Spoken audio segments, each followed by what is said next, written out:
Assalamualaikum warahmatullahi wabarakatuh. Waalaikumsalam warahmatullahi wabarakatuh. Alhamdulillahilladzi bi ni'matihi tatimmu shalihat. Wassalatu wassalamu ala sayyidis sadat wa ala alihi wa sahbihi ahli al-fadaili wal karamah. Subhanaka la ilma lana illa ma 'allamtana innaka antal alimul hakim. Rabbana zidna ilma warzuqna fahma bi rahmatika ya arhamar rahimin. Allahumma alhimna rusulana waftah lana qulubana wahdina ila siratal mustaqim.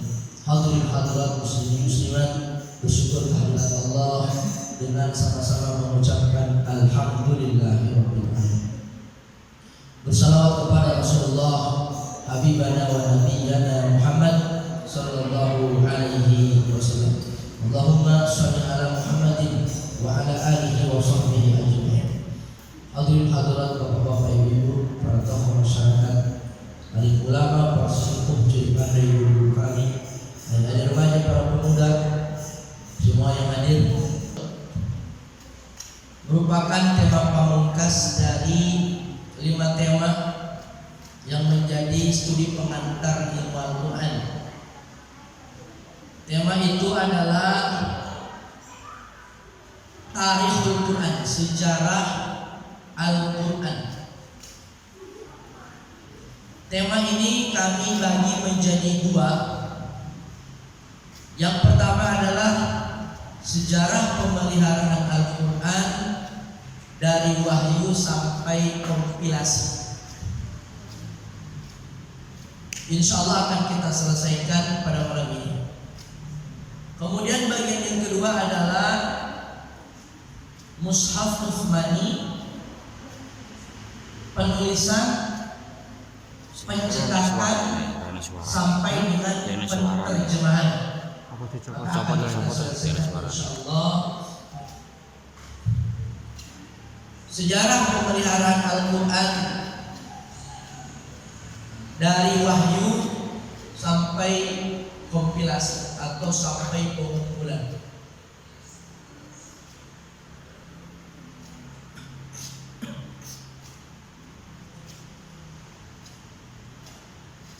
Untuk menjadi mushaf seperti saat ini, Al-Quran mengalami proses yang sangat panjang. Banyak peristiwa penting serta melibatkan peran banyak orang. Secara umum pemeliharaan Al-Quran tercatat ditempuh melalui 2 cara. Secara umum pemeliharaan Al-Quran ini ditempuh dengan 2 cara. Yang pertama, hifdzan, melalui penghafalan. Al-Quran dihafal. Yang kedua, kitabatan, melalui penulisan. Ya. Maka kedua ini adalah model dokumentasi yang kita kenal sampai dengan zaman modern sekarang. Hafalan direkam dalam bentuk audio, ditaruh di flash disk, ditaruh di MP3, gitu ya.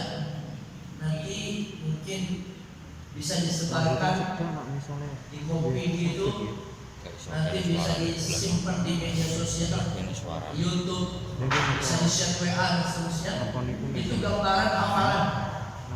Cuma bedanya hafalan itu ditaruh di memori, memorinya ada di kepala orang. Nah, orang yang meninggal, maka memorinya pun hilang seiring dengan pemiliknya meninggal. Satu hafalan, nanti kita akan perdalam. Yang kedua, penulisan.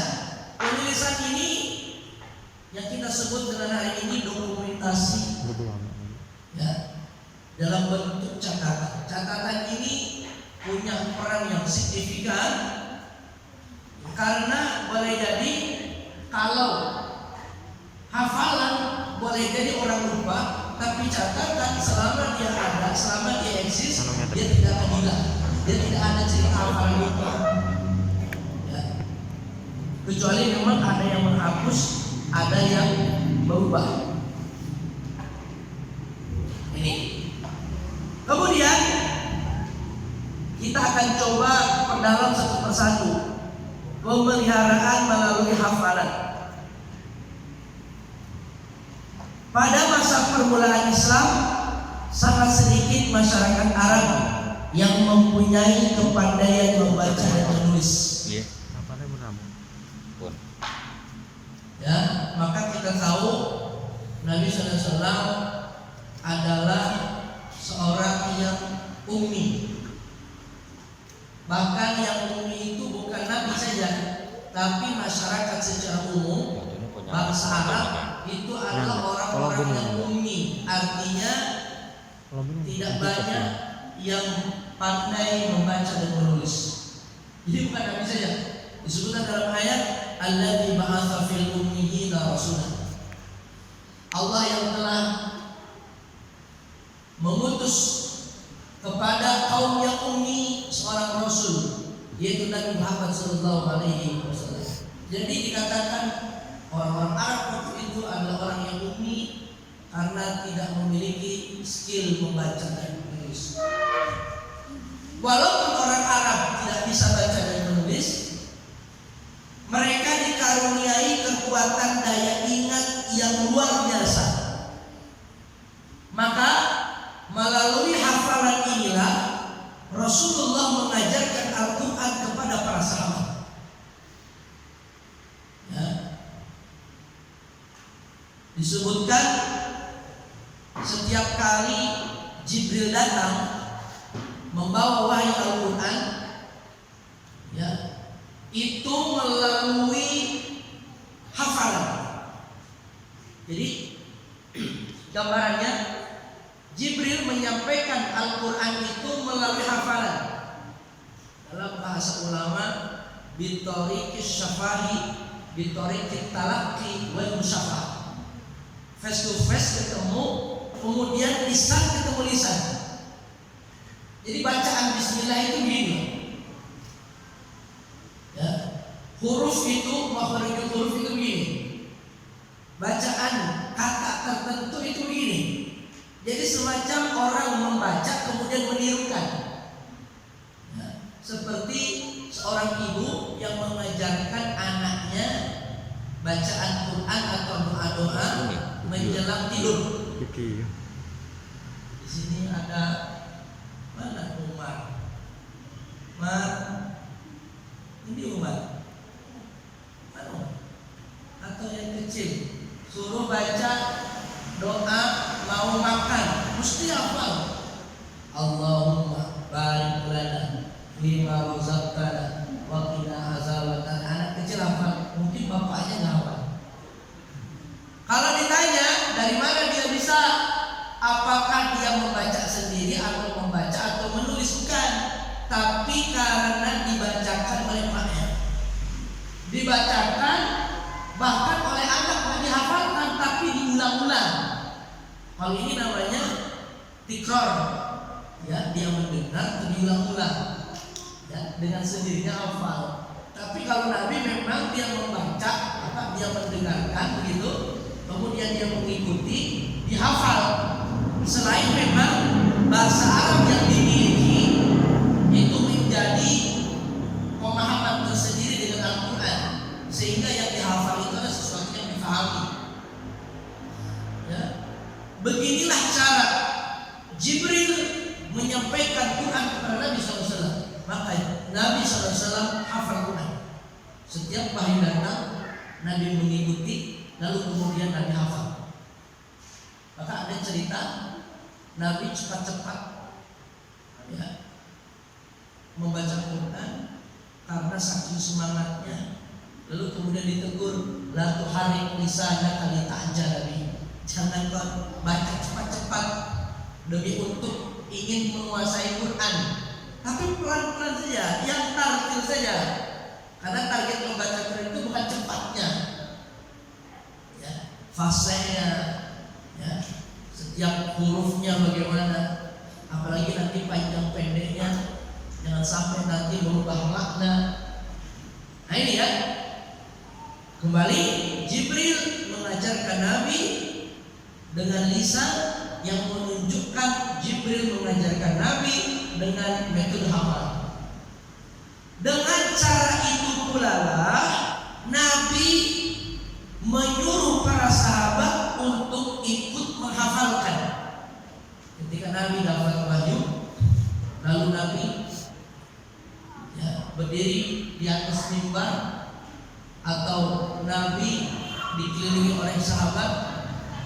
Disitulah Nabi menyampaikan ayat Al-Quran yang lalu kemudian diikuti oleh para sahabat, dihafal oleh para sahabat.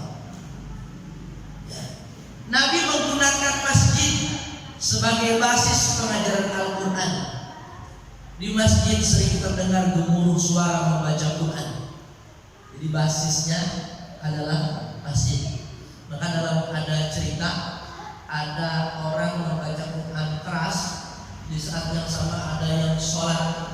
Nabi meminta untuk memelankan baca Qurannya karena khawatir mengganggu orang sholat. Ini menunjukkan memanglah banyak orang yang menghafal Quran di masjid.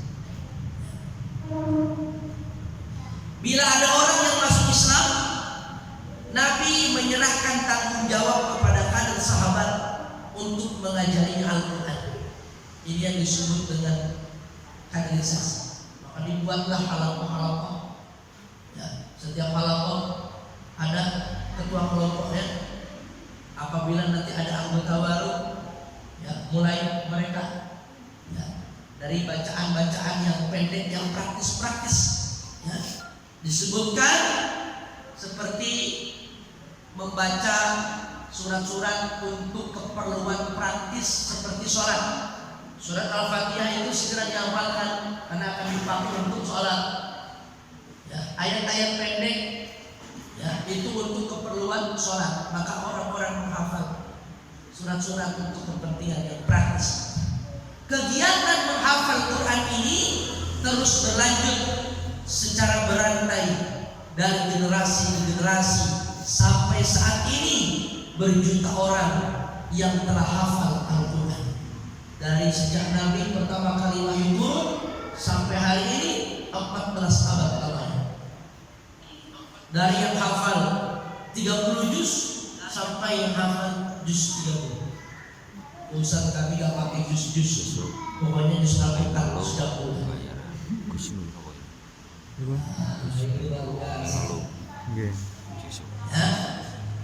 Bapak Ibu yang dirahmati Allah Subhanahu wa taala,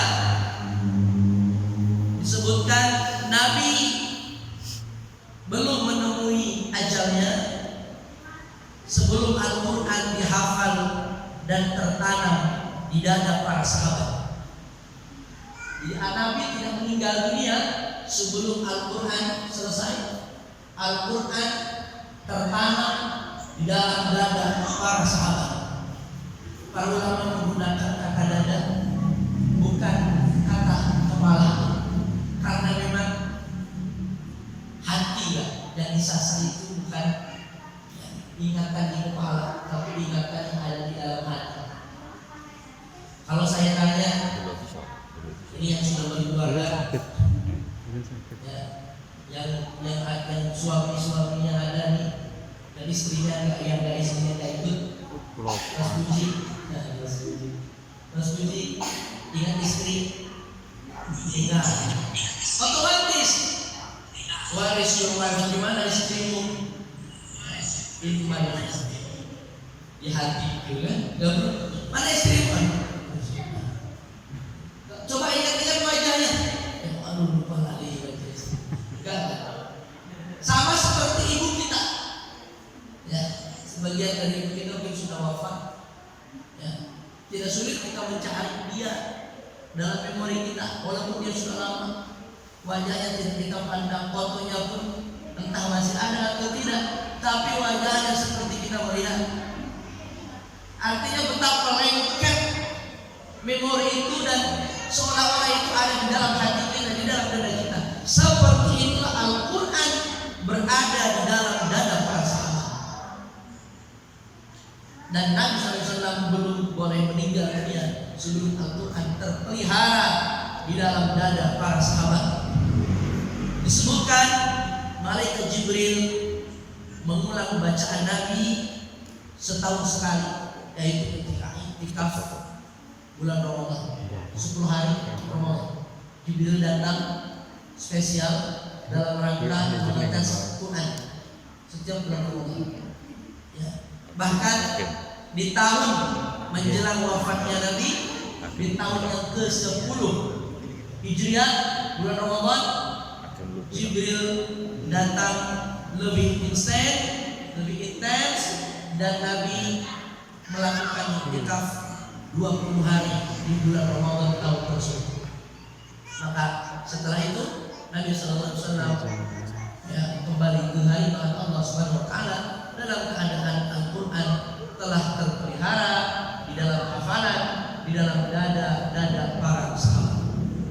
Hadirin hadirat rahimahullah, sampai sini apakah sudah bisa diterima hafalan? Ya, oke.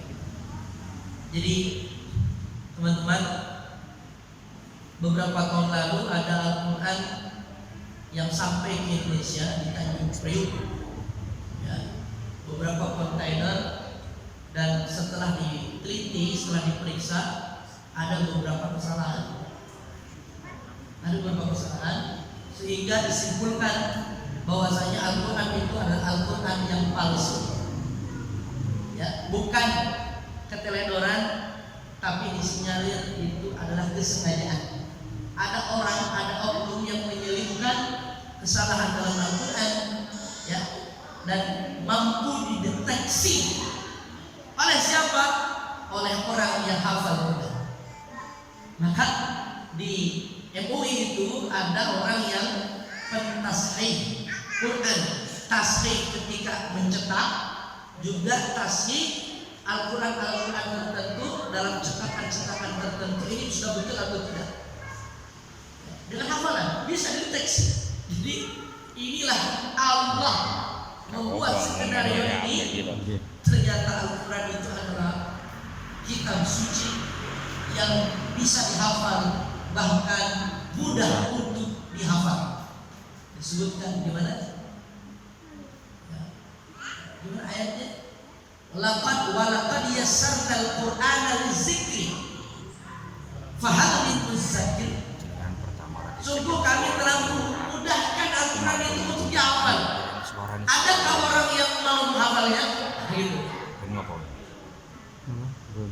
Allah sudah kasih jaminan tuh, tidak ada satu karya ilmiah yang tebalnya sekian 6.000 ayat yang bisa dihafal oleh memori seorang manusia kecuali Al-Quran Karim. Tunjukkan kepada saya, ya, satu karya yang bisa dihafal, tidak ada kekurangan dari A sampai Z, depan belakang tidak ada yang ketukar. Karya, satu karya, mau karya fiksi, non fiksi, mau karya ilmiah, silakan. Tidak ada yang bisa kecuali Al-Quran. Bahkan ada orang itu dites bolak-balik dan tidak ada yang keliru. Ya, ada yang orang bisa menghafal Al-Quran 30 juz dalam satu kali duduk. Masya Allah. 15 juz satu kali duduk, tidak ada kelirunya. Jadi artinya nggak berdiri, Pak. Ya kalau ngeteh-ngeteh yang berdiri baca maksudnya. Artinya nggak pergi kemana-mana, jadi langsung selesai. Ya, mungkin saja ba'da subuh nanti selesai sampai dulu 30 juz terus. Ya, Imam Syafi'i itu disebutkan menghatamkan Al-Quran bisa sehari. Ya, jadi masuk akal. Teman-teman rahmat Allah Subhanahu Wa Taala, kembali yang kedua. Sekarang setelah pemeliharaan melalui hafalan, sekarang pemeliharaan melalui pengumpulan dan penulisan. Dalam hal ini kita bicara dokumentasi penulisan. Pemeliharaan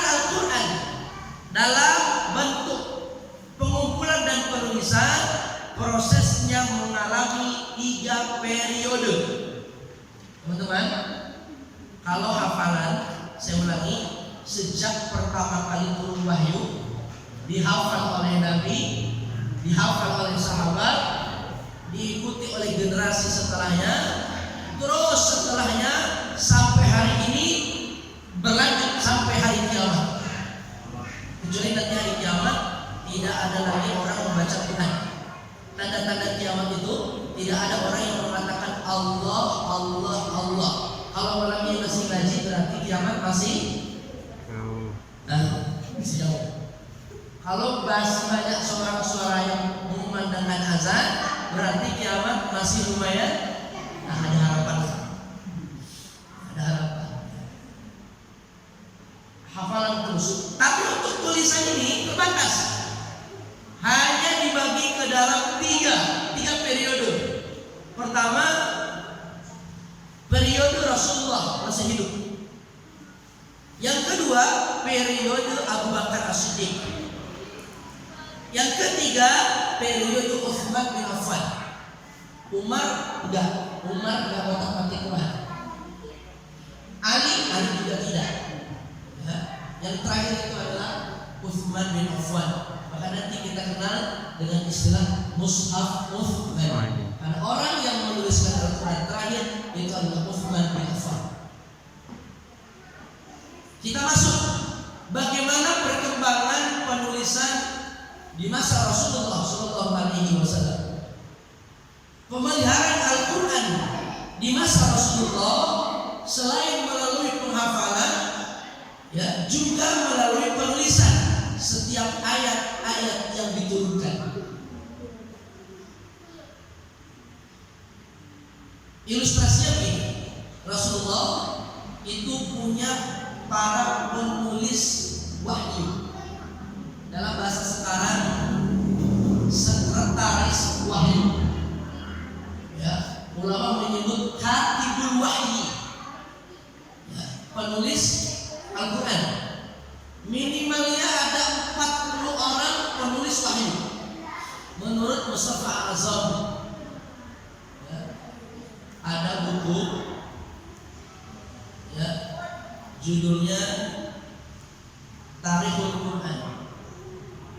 Dalam bahasa Inggris judulnya The History of Quranic Text. Sudah diterjemahkan ke dalam bahasa Indonesia, diterbitkan oleh Pustaka Al-Kausar atau Pustaka Al-Kausar kalau tidak salah. Ya, beli bukunya. Bagus, layak untuk dikoleksi. Ya, banyak keterangan yang saya nukil dari situ. Ya. Ini disebutkan ada 40 penulis wahyu. Disebutkan ada Abu Bakar, ada Umar bin Khattab, Utsman bin Affan, Ali bin Abi Thalib, Muawiyah bin Abi Sufyan, ada Zaid bin Sabit yang terkenal, Ubay bin Ka'ab, Khalid bin Walid, Sabit bin Qais, Amir bin Fuhairah. Amir bin Fuhairah masih ingat? Sahabat Nabi, penggembala kambing yang menyamarkan jalan Nabi ketika hijrah dari Makkah ke Madinah, namanya Amir bin Fuhairah. Ada lagi Amr bin As terkenal, Abu Musa Al-Asy'ari dan Abu Darda. Minimalnya orang ini. Serta masih banyak lagi. Bapak Ibu, kita jadi tahu ternyata kondisi sahabat Ummi itu tidak lama. Jadi kondisi Ummi itu bukan kondisi yang ideal. Kondisi masyarakat yang tidak baca tulis itu segera dirubah oleh Nabi. Maka Nabi itu bukan seorang reformer, tapi revolusioner, seorang yang merubah zaman. Ya. Dari zaman batu ke zaman intelektual, dari zaman kegelapan ke zaman penuh dengan cahaya, dari zaman orang dugem ke zaman penuh literasi. Jadi kalau orang Seragen ini sedang bupati kan di periode kedua ini kan, Seragen kota literasi. Maka ini bisa diukur dengan kegiatan baca tulis. Ya. Lalu kalau kita menyebut diri kota literasi, kalau urusan baca tulis kita ketinggalan. Ya, saya ada pengalaman dulu di Mesir, ada proyek negara itu namanya Al-Qira'ah lil Jamaah, membaca untuk khalayak umum. Jadi proyek literasi itu didukung oleh negara. Saya ingat dulu ketika Husni Mubarak berkuasa, ada dia punya istri namanya Susan Mubarak. Ya, itu ada buku-buku yang di belakang covernya ada muka dia, ada fotonya dia. Ternyata buku itu dicetak oleh negara, ya, kemudian dijual murah. Jadi kami mahasiswa itu selalu mencari buku-buku murah. Ya, buku itu judulnya sama, tapi dicetak oleh banyak penerbit. Jadi jenengan mau pengen yang model look seperti apa, maklum kantong mahasiswa, yang penting isinya baik, otentik, dengan harga murah. Nah, proyek buku ini, negara ini yang membeli hak cipta buku itu, lalu kemudian dicetak dengan harga murah. Bahkan sebagian buku itu dijual, diberikan gratis cuma-cuma. Saya beli kitab, beberapa kitab itu yang tebal-tebal itu dari penerbit negara. Ada buku judulnya Muqaddimah Ibnu Khaldun, ya, buku pengantar menceritakan sejarah Ibnu Khaldun. Rihlahnya Ibnu Khaldun yang terkenal jilid itu ada beberapa buku saya beli, ada 5 jilid saya beli itu dengan harga murah. Dan buku-buku yang lain murah. Ini ide bagus nih. Jadi di kita mestinya ada terminasi di situ. Tapi kalau di kita nyetak buku murah juga tetap ada yang beli, ya. Orang lebih tertarik beli tahu bulat daripada beli buku. Andai ada buku harga tahu bulat, Anda memilih yang mana? Buku seharga tahu bulat atau milih tahu bulat? Yakin saya pasti orang beli tahu bulat, walaupun sehari waktu itu makan langsung berubah. Tapi kalau buku nggak bisa. Ya. Kembali, Nabi SAW mendidik para sahabat untuk pandai membaca dan menulis. Perhatikan, saya ambil contoh saja. Ketika Nabi hijrah ke Madinah, kita kenal perang yang pertama, perang Badar pada tahun 2 Hijriah. Perang Badar dimenangkan oleh kaum muslimin, lalu ada tentara musuh yang ditawan. Tahukah Anda bagaimana caranya tawanan ini boleh ditebus? Nabi membuat aturan, tawanan ini boleh lepas dengan cara dia mengajarkan orang Islam membaca dan menulis. Satu orang bisa mengajarkan 2 orang Islam, maka dia bebas. Maksudnya apa? Nabi ingin cepat-cepat mengentaskan tauf. Ya, jadi orang-orang Mekah yang ditangkap itu kan pinter-pinter tuh, bangsawan. Anda bisa nulis nggak? Bisa. Kalau orang bisa nulis, otomatis bisa baca. Nah, mungkin ada orang nulis nggak bisa baca. Ya, termasuk orang yang buat karya itu pasti dia paling senang membaca. Mungkin orang menulis buku tapi senang membaca. Kecuali kalau tuh atau bikin status itu lain lagi. Ya, Anda bisa baca, nulis, Anda bisa menulis, bisa. Kalau begitu ajarkan di kelas A baca menulis. 2 orang pandai baca, pandai menulis, Anda bebas.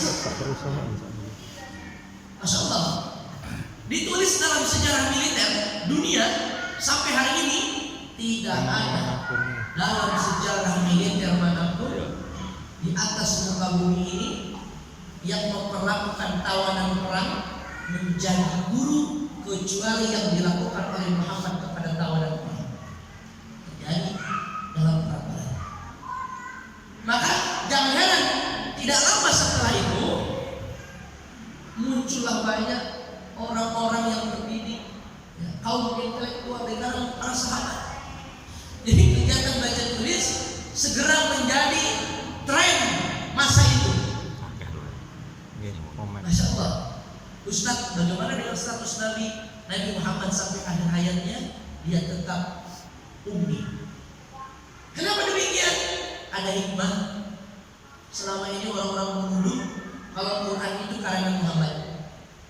Kalau Quran itu adalah karya buah pikirnya Muhammad. Dengan Muhammad tidak bisa pandai membaca dan menulis, maka tuduhan itu secara otomatis ya bisa terkabul karena Nabi tidak bisa membaca dan menulis. Ini ada hikmahnya, kita juga sempat kesel ya, kok Nabi nggak bisa baca tulis sih? Kan ini jadi sasaran orang-orang yang nggak suka. Muhammad itu buta huruf, tapi ternyata di kemudian hari Allah tunjukkan hikmahnya. Ternyata Quran itu bukan karya Muhammad. Muhammad sendiri nggak bisa baca dan menulis. Teman-teman yang dirahmati Allah Subhanahu Wa Taala, maka disebutkan setiap turun wahyu beliau menyuruh mereka menuliskan dan meletakkannya di tempat-tempatnya yang ditentukan. Ya, teman-teman dirahmati Allah Subhanahu Wa Taala. Jadi ilustrasinya orang-orang yang ditunjuk sebagai sekretaris wahyu itu ada kelas khusus lah ya. Nabi sudah dapat wahyu itu, mereka dikumpulkan, lalu Nabi menyebutkan ayat, lalu mereka menulis semacam didiktekan, lalu mereka menulis. Ya. Disebutkan mereka menulis pada benda-benda yang mudah didapatkan saat itu, seperti pelepah kurma, batu tipis, kulit binatang, tulang dan lain-lain. Mereka menyimpannya di rumah Rasulullah Sallallahu Alaihi Wasallam. Mereka mencatat, selesai mencatat lalu disimpan di rumah Nabi. Maka rumah Nabi sempat tinggal sekaligus gudang penyimpanan pencatatan Al-Quran, terlebih lagi nanti pasca beliau wafat. Teman-teman, rahimahullah, ada kejadian menarik yang diceritakan oleh Mustafa Al-Azhari. Nabi suatu ketika pernah mengatakan begini, la taktub anni siwal Quran, jangan kamu catat ya apa yang keluar dari lisan saya kecuali Al-Quran. Jadi Nabi itu omongannya itu kan ada dua, yang satu Quran, yang satu hadis. Ya kan? Saya ulangi, lisan Nabi itu yang keluar dari lisannya kalau dikategorikan ada dua. Yang pertama Quran, yang kedua hadis. Nabi mengatakan catat, ini Quran. Orang-orang mencatat. Tiba-tiba setelah didikte masih ada sahabat di belakang yang sibuk nyatet. Nabi ingatkan, kamu nyatet apa? Kamu diktenya udah selesai. Jangan-jangan kamu nyatet yang selain Quran.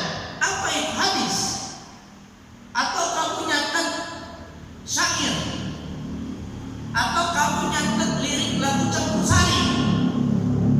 Ya kan? Nabi melarang. Teman-teman, termasuk Nabi melarang hadis ditulis waktu itu. Ya, kenapa? Karena khawatir tercampur antara Quran dengan yang bukan Quran. Teman-teman, inilah kelemahan hadis. Hadis itu dicatat pada tahun 100 Hijrah. Catatan hadis yang paling tua itu namanya kitab Al-Muwatta, 100 Hijrah. Artinya kurang lebih 1 abad pasca Nabi meninggal baru dicatat. Oh pantas kalau hadis ada yang dhaif, ada yang sahih, bahkan ada yang maudhu. Karena jarak antara keluarnya statement dengan tulisan itu berjarak jauh. Tapi kalau Quran, waktu itu dia turun, langsung dihafal, langsung dicatat dan tidak tercampur dengan yang lainnya. Maka Nabi SAW mengatakan, la taktub anni siwal Quran, jangan kamu catat apa yang keluar dari lisanku kecuali Al-Quran. Yang lain jangan dicatat, pokoknya Quran. inilah ketegasan Nabi demi untuk ya Al-Quran benar-benar murni, otentisitas Al-Quran terjaga. Selain Al-Quran, lihat, selain Al-Quran yang tercatat di rumah Nabi, ya, mereka mempunyai catatan masing-masing, ya, yang pada periode selanjutnya merupakan bantuan berharga bagi pengumpulan dalam bentuk mushaf.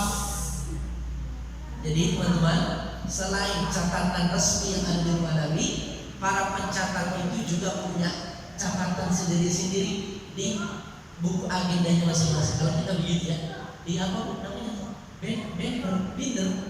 Kalau kita waktu SMA kan, sehingga jangan masuk-masuk. Kan kita ini Masya Allah. Anak-anak sekarang udah tahu, udah ngerti. Nah, lainnya masih udah ngerti. Zaman kita dulu romantis banget. Anak kita sekarang tulisannya elek-elek. Gak ada romantis-romantisnya. Gak bisa tulis surat. Bisanya cuma tulis poin, I love you. Cuma gak kayak buatlah yang romantis. Pakai innal hamdalillah, itu bukan di situ. Ya, nah ini ya gitu. Jadi sudah dua tuh kan, catatan yang resmi ditaruh di rumah Nabi dengan catatan pribadi-pribadi itu. Maka nanti Abu Darda punya, Said bin Sabit punya, ya, siapa lagi, Amir bin Fuhairah punya, Ali punya, ya, Utsman, Abu Bakar, Umar punya. Ya. Ini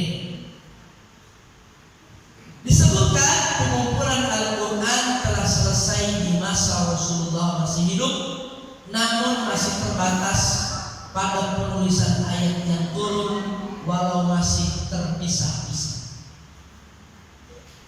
Pokoknya Nabi wafat, hafalan lengkap, tulisan lengkap, tapi masih tercecer dalam media yang terserak, terkumpul di rumah Nabi Sallallahu Alaihi Wasallam. Pengumpulan pada bentuk mushaf saat itu belum dibutuhkan karena para sahabat menghafalnya di dalam dada sesuai perintah Nabi. Nabi pun memberitahu bahwa susunan ayat dan surat berdasarkan kehendak Allah Subhanahu wa taala. Ketika Nabi wafat, Al-Quran sudah tersusun rapi di dada para sahabat. Runtutan dari mulai Al-Fatihah, Al-Baqarah, Al-Imran, ya, An-Nisa, Al-Maidah dan seterusnya sampai An-Nas itu sudah tersusun sebelum Nabi wafat dan sudah tersusun rapi di dalam file para sahabat. Saya akan tunjukkan beberapa dokumen catatan yang ada di zaman Nabi. Kan tadi kita udah mulai berimajinasi tuh, gimana bentuk tulisan dalam kulit binatang. Ustaz, kulit binatang itu kan najis, apalagi binatangnya bangke, ketabrak mobil, kelindes sumber kencono atau apa, itu bagaimana? Kok boleh? Nah, saya ulang lagi, kulit binatang itu yang aslinya najis, bangke itu bukan kulit bekas kita kurban, naik. Kalau itu mah otomatis halal. Ya, kalau ini yang najis itu dengan cara disamak. Ya, mensucikannya dengan cara disamak. Disamak itu dikeringkan. Maka kulit yang kering itu sekarang berubah dari najis menjadi suci. Maka bisa untuk media mencatat. Ya. Ustaz, kalau kulit babi bagaimana? Apakah bisa disucikan? Itu lain cerita. Kulit babi mau dibolak-balik, mau dibikin apa? Nggak boleh. Ya, terus kenapa Allah menciptakan babi? Allah menciptakan babi itu punya boleh dimanfaatkan, manfaatnya sebagai ujian untuk kita. Ya kan? Kan ada tuh disebutkan Allah menciptakan segala sesuatu itu adalah pasti bermanfaat untuk kamu. Terus tapi apa manfaatnya? Mesti boleh dong apa diambil, pokoknya kah? Bulunya kah? Gelatinnya kah? Bikin kapsul. Nanti banyak bagian-bagian, ya itu bisa jadi sabun, kosmetik, itu sekarang tuh bulunya aja, kulitnya aja bisa jadi gesper. Itu terutama alat kecantikan. Menurut penelitian 90% masuk pasar muslim. Gak sengaja, pantesan lagi ngaji ngantuk, baru 10 menit udah gak konsen. Ya memang banyak kecampuran yang gitu-gitu. Ya. Apa manfaatnya Ustaz? Manfaatnya untuk ujian bagi kita. Sama seperti Ustaz, kenapa ya Allah menciptakan setan, iblis, jin, bolong hijau, sudut bolong? Apakah ada mereka ada manfaatnya? Ada manfaatnya untuk apa? Ujian bagi kita. Maka siapa yang lolos ujian, bagi dia adalah orang-orang yang beruntung. Siapa yang tidak lulus ujian, mereka adalah orang-orang yang beruntung. Ambil. Ini adalah contoh tulisan yang ditulis dengan media kulit. Ini cuplikan surat Nabi kepada penguasa Ethiopia, Abyssinia. Ya, ini suratnya. Ada bisa dibaca? Bismillahirrahmanirrahim. Min Muhammadin Rasulillah. Baca. Bu, enggak ada sakal, fathah, kasrah, sukun, doma enggak ada. Titiknya pun enggak ada. Mana ba, mana ta, mana sa, mana ja, mana gha. Gha sama ain leru-leru. Usah nanti bisa baca. Itu kirologi ini. Karena udah biasa baca kan yang namanya kipas. Jadi dulu nanti kita akan belajar nanti di Mushaf Usmani nanti berikutnya terkait dengan pemberian titik, baru nanti pemberian syakal nanti di periode kedua. Nanti apa jasa ilmu nahwu, ilmu nahwi? Apa jasanya ilmu nahwi? Itu banyak sekali jasanya untuk Al-Quran ini. Ini ya, ini surat Nabi. Di surat ini nampak belum ada stempel. Belum ada stempel, tapi berikutnya ada stempel. Ini sudah ada stempel ini. Ini surat Nabi kepada penguasa Alexandria. Namanya Raja Muqawqis. Seorang penganut ya Kristen Koptik atau Kristen Kipti ya, dari Mesir, from Egypt ya. Ini ya, ada nampak stempel. Kalau dari dekat kurang lebih begini ya, stempel. Punya stempel resmi ketika mereka melakukan surat menyurat resmi antar negara. Maka Islam pun meresmikan surat itu dengan stempel. Stempel itu adalah dengan tulisan seperti ini, dipasang di cincin Nabi. Pasang cincin Nabi, kalau perlu dilepas baru cok pasang. Biar tidak hilang. Ini berikutnya. Ini sebagai sampel inskripsi Al-Quran yang ditulis di atas kulit onta.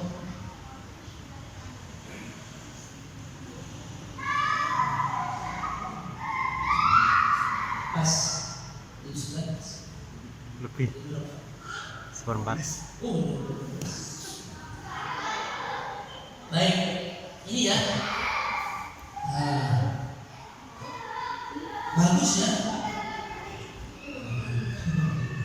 Ini jadi kaligrafi. Baik, ini selesai dulu apa kita lanjutkan? Kita ini. Halo, masih muat? Memori masih muat? Masih ya. Baik. Periode Abu Bakar. Tadi periode Rasulullah wafat, sekarang Abu Bakar. Ya. Di awal pemerintahan Abu Bakar terjadi banyak pemberontakan. Salah satunya penentangan kewajiban zakat. Beberapa kabilah yang dipimpin Musailamah, ya, itu yang paling besar, Musailamah Al-Kadzdzab itu. Gerakan itu melahirkan peristiwa perang Yamamah. Jadi selama 2 tahun 3 bulan kepemimpinan Abu Bakar As-Siddiq diwarnai, ya, pemberontakan dan banyaknya nabi-nabi palsu. Pemberontakan, tak mau bayar zakat, sholat oke, syahadat oke, puasa oke, tapi bayar zakat no. Banyak kritik kepada Abu Bakar, tapi untuk zakat no. Kata Abu Bakar, demi Allah, saya akan perangi orang yang memisahkan sholat dan zakat. Maka Abu Bakar bergerak, ya, ditumpas. Mereka dianggap orang yang membela. Yang lain adalah para nabi-nabi palsu berjamur. Mentang-mentang nabi yang asli wafat, yang kemarin-kemarin diam-diam KTP-nya Islam tapi menyembunyikan, mereka merasa punya angin, lalu muncul Musailamah Al-Kadzdzab yang paling terkenal, ngaku nabi. Seorang perempuan dari Yaman namanya As-Sayah, dukun, bisa menurunkan hujan. 2 orang ini menikah, makin kuat.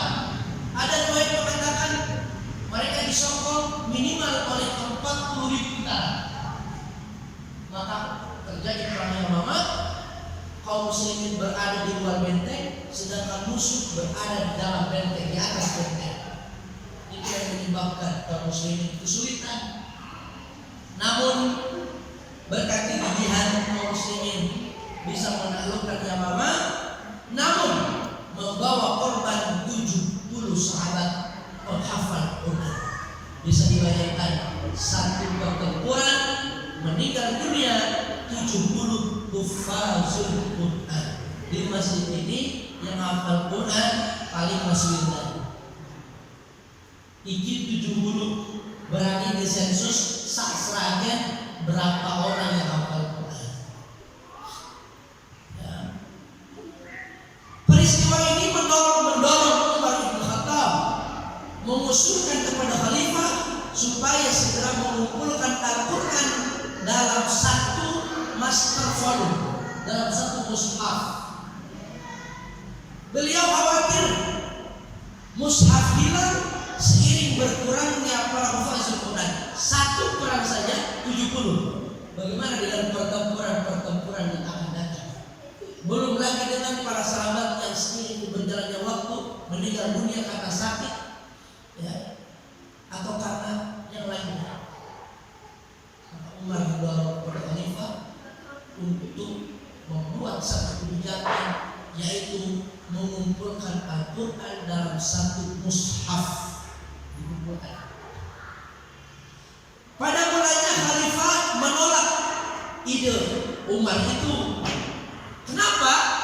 Lagi-lagi Bapak Ibu, menjadi keciri khasan Abu Bakar, dia adalah orang yang paling amanah dengan perintah Rasulullah. Nabi kita menyerang Romawi. Sebelum wafat, Nabi menyiapkan Usamah bin Zaid untuk memulai membuka pintu ke Syam melawan Romawi. seorang pemuda usia 19 tahun. Pasukan ini belum berangkat karena Nabi keburu wafat. Abu Bakar naik, yang pertama ditunaikan adalah wasiat Rasulullah. Apapun yang terjadi, berangkat. Umar.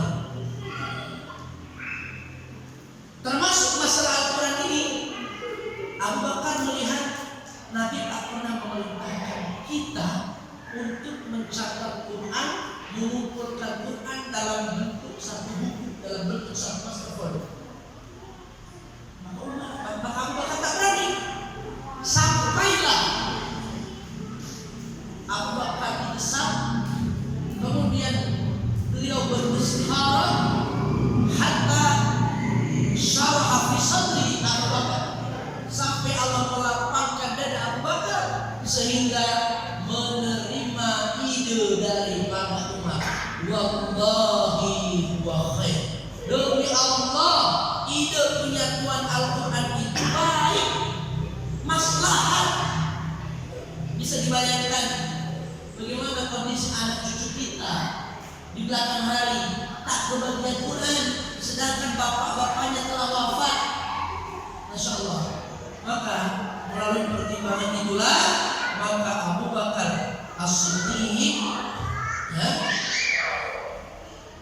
membuat satu keputusan dengan mengangkat seorang yang brilian bernama Zaid bin Thabit.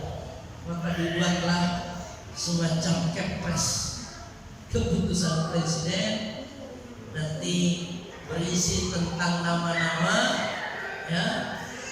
panitia khusus, apa namanya, khusus, panitia khusus, pansus, bukan untuk menyelidiki kasus, bukan. Ini panitia khusus pengumpulan Quran. Zaid, wahai Zaid, engkau dulu adalah sekretaris Wahyu Rasulullah. Engkau dulu adalah orang yang dikhususkan oleh Nabi untuk belajar bahasa Ibrani. Baru 2 pekan sudah balik, sudah menguasai Tufan 1000. Itu bahasa saya. Sekarang kau menjadi ketua panitia, Zaid bin Thabit. Disebutkan Zaid mulai melaksanakan tugas dengan mengambil sumber sebagai rujukan. Tiga yang menjadi rujukan pengumpulan Quran. Yang pertama, para sahabat penghafal Quran. Para sahabat penghafal Quran itu nanti hafalannya akan dibandingkan dengan dokumen yang lain. Yang kedua adalah catatan yang mereka miliki. Catatan akan dibandingkan dengan hafalan. Yang ketiga, berikut catatan yang berada di rumah Rasul. Berarti ada 3 sumber. Akan dicocokkan, didampingkan. Loh, kok hafalanmu nggak cocok sama tulisan? Saya cocok kok. Coba hafalannya Mas Mustar. Mas Mustar piye? Loh, kok orang cocok buat ini? Coba sekarang hafalannya Mas Puji dengan yang masih muda, hafalannya Mas Wildan. Ternyata yang Mas Puji dan Mas Wildan cocok dua-duanya. Yang Mas Mustar dengan satunya lagi tadi tidak cocok. Baru Mas Mustar ngaku, oh iya, waktu itu saya ada ngantuk. Oh, ternyata hafalannya error. Jadi artinya ada hafalan yang dibandingkan dengan 2 catatan. Catatan pribadi dengan catatan yang ada di rumah. Maka nanti semuanya cocok. Ya, clear. Nanti ada beberapa ayat yang sengketa. Nanti disebutkan ada beberapa ayat yang sengketa sebenarnya. Tapi kemudian diputuskan. Ya. Ada yang mengatakan sebenarnya Zaid mampu melakukannya sendiri tanpa harus melibatkan orang lain. Tapi itu semua tidak dilakukan, ya, karena demi pertimbangan maslahat yang jauh lebih besar. Langkah yang ditempuh Zaid ini menunjukkan kehati-hatian untuk menghindari ketidakcocokan antara hafalan dengan catatan. Menurutnya setiap ayat harus disaksikan 2 kesaksian yaitu hafalan dan catatan, sehingga di antara keduanya saling mengkontrol. Disebutkan tugas berat ini dilaksanakan setahun lamanya. Setelah selesai, mushaf diserahkan kepada khalifah sebagai arsip negara.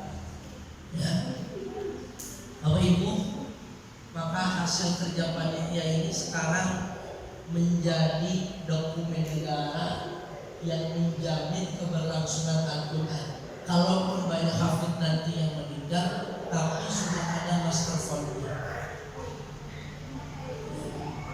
Aman.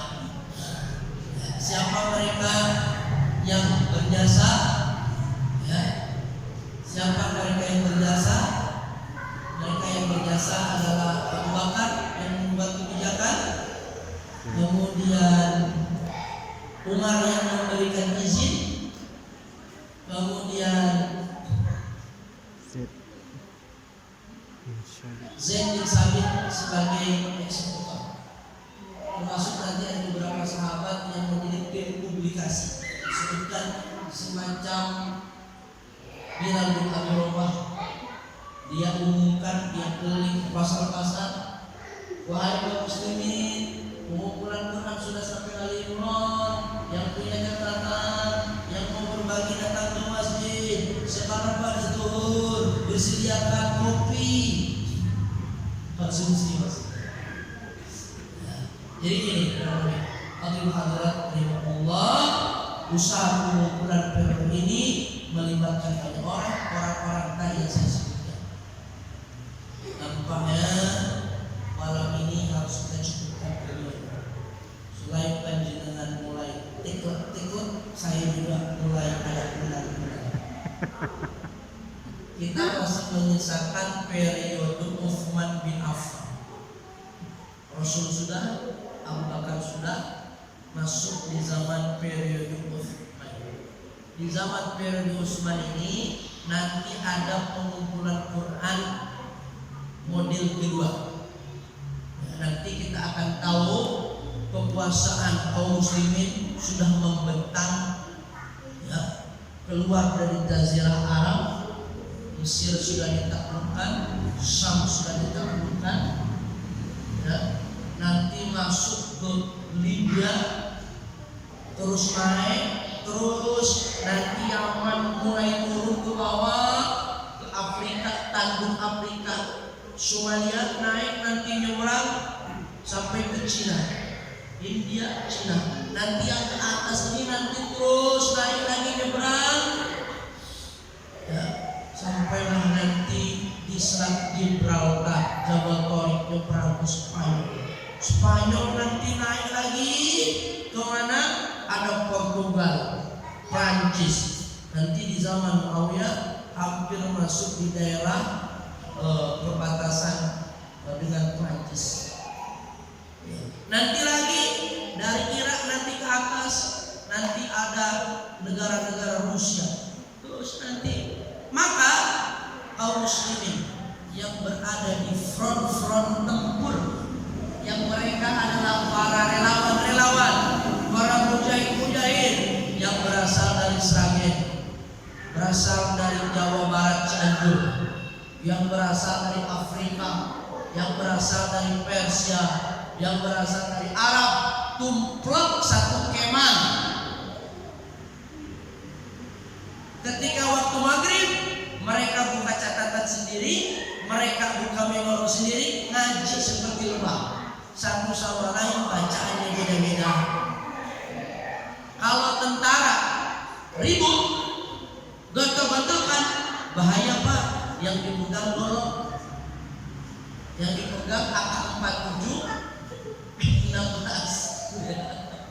Bahaya Pak. Emangnya kita kalau gontok-gontokan paling lempar-lemparan tahu, lempar-lemparan buku, paling lempar-lemparan kopiah. Ya, tapi kalau tentara ribut Pak, ngeri. Maka panglima di lapangan berkirim surat kepada khalifah, tuan khalifah. Ya, sementara engkau masih hidup, Al-Quran, ya, dibaca dengan berbagai versi. masih sesuai dengan lidahnya mereka, sesuai dengan hurufnya masing-masing. Hari ini mereka ya, berani mengkafirkan satu sama lain, berani membid'ahkan.